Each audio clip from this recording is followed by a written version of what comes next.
Meta and Google have sort of signaled a shift towards holding platforms more accountable for any sort of real world harm, particularly around user safety. If platforms are now being held responsible for outcomes and not just access, how does that change the way you design and ship products from day one?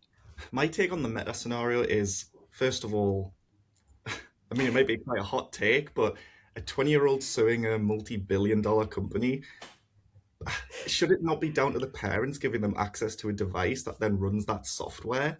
Yeah, you could argue the algorithm is absolutely gambling. We've seen in the science where it says, you know, introducing like a young person to social media is just as bad as introducing them to something like gambling where you're just got a slot machine.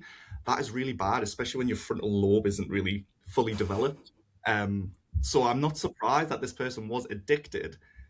This company's actually been charged though, but where does the blame really lie? The algorithm's there to be used, but you kind of accepted the terms and conditions before signing up. You kind of were giving a device by your parents and entrusted with that.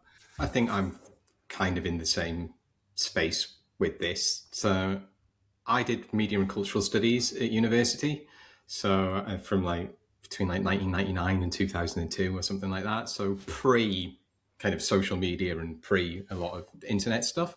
But a lot of the things that we were kind of talking about and looking at were the impact of media on society and culture, and kind of the moral panics that went from how newspapers were rotting people's brains because they were just reading Really?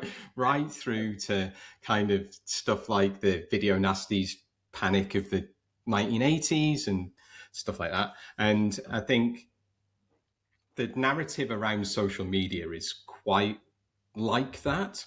That doesn't mean that the social media companies don't have responsibility for their users. I think that's really important. And I think that's something that's been kind of missed in the race for growth from Facebook and Twitter and Instagram and everything.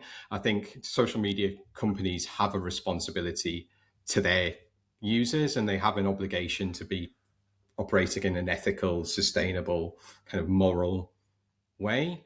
But I don't think that removes the user's responsibility. And I think you're absolutely right that yes, this 20-year-old guy is suing Facebook, but there is a kind of backstory to that, which is how did you get access to these tools? How did you end up engaging with that in the first place? So I think that the kind of current sort of narrative towards ban social media, stop children using social media, all of that is the wrong take. It's more about how do you encourage younger people to use really powerful tools that enable them to engage with their friends and peers in a positive way and in an ethical way.